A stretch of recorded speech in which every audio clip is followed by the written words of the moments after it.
Chapter 8, Viking 1. Learning to travel on Mars was a steep learning curve.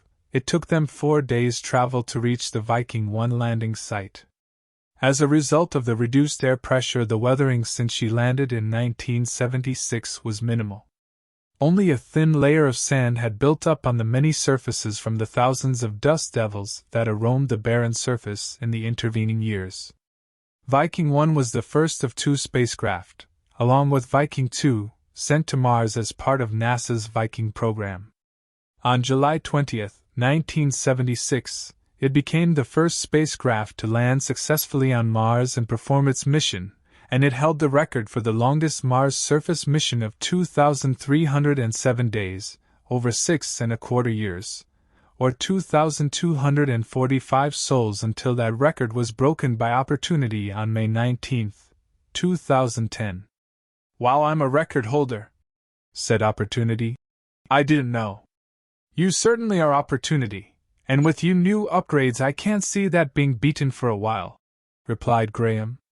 Once their celebrations had ended, they got on with the job of investigating Viking 1. First was a deep clean of the lander, and then a data dump to their drives before sending it to NASA. Being the second time they had done it went quickly and efficiently.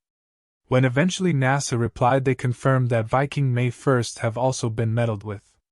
However, this data dump contained one vital piece of evidence.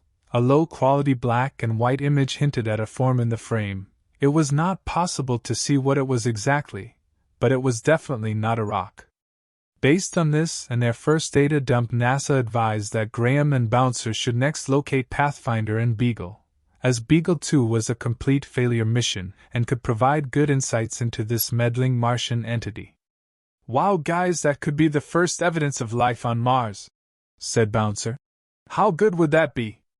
"Depends," said Opportunity, "on whether they are nice or horrible." "I agree," said Graham. "Beagle, here we come." Since their work at Viking 1 hadn't taken long, they hadn't bothered to unpack and set up the habitat. Therefore, starting off was simply a case of a new heading for their navigation systems. Graham and Bouncer were now a few days into their Martian adventure, and they were slowly getting used to their new home. As they motored across the wide and barren surface of Mars, Opportunity told them her stories, keeping them entertained. For most of her time on Mars she had been just a simple rover, but now, thanks to her AI upgrade, she became the most marvelous conversationalist. She had her opinions too, even if they were just a little old-fashioned. The ground they drove on was the same for all the eye to see. Bouncer often rode on Graham, as did Opportunity. It made no sense for the smaller vehicles to struggle to keep up when Graham had more than enough go juice to carry them all. Compared to their trip to Viking 1, Pathfinder was only a day and a half, a simple straight line between Viking 1 and Curiosity's last known position. Beagle 2 lay on exactly the same line. Well, if it had landed anywhere near where it was supposed to land, at least. Just after arriving at Pathfinder, they soon located Sojourner, its tiny rover. The Pathfinder mission landed, care of an airbag system, on July 4, 1997, and lasted 2 months longer than expected, sending its final message on September 27 that year, with communications finally broken on October 7. She'd been a plucky rover, and her mission had proven a great deal of the technology that went into all the subsequent rover missions to Mars. Graham and Bouncer's mission was to understand what had happened to her. "What do you think, Graham?" asked Bouncer. "Well, first job is to download the data and relay it to NASA, and then we can see for ourselves," replied Graham. "Opportunity, do you speak Pathfinder? You're nearer in age to her than we are?" "I'll give it a go, Graham." Opportunity seemed to be enjoying her new mission. Graham connected up the data link cable and power line, and flicked the switch on. Lights started to flash, and Opportunity's voice changed to a more metallic, robot-like one. "Pathfinder booting up. Pathfinder systems check complete. Pathfinder reporting for duty." Opportunity was speaking, but it was Pathfinder doing the talking.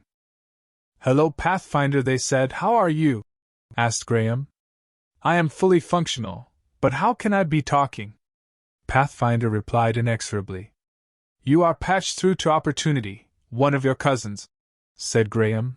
She is manipulating your systems and giving you a voice. Oh, okay, that is excellent, replied Opportunity Pathfinder. Can you please tell us why you stopped transmitting? Asked Graham. My last log, which I could not send to Earth, stated some meddlesome unknown entity turned me off. I don't know who or what it was. Mars was not supposed to be a live planet, replied Opportunity Pathfinder. Yes, we are starting to see a pattern here. Opportunity had the same problem, and so did Viking 1. We even have a rough image of the meddler, replied Graham. That is good news. I would like to give them a piece of my circuits, stated Opportunity Pathfinder. So would Opportunity, laughed Graham and Bouncer. In between catching up with Pathfinder, Graham sent the data dump to NASA and again awaited the response.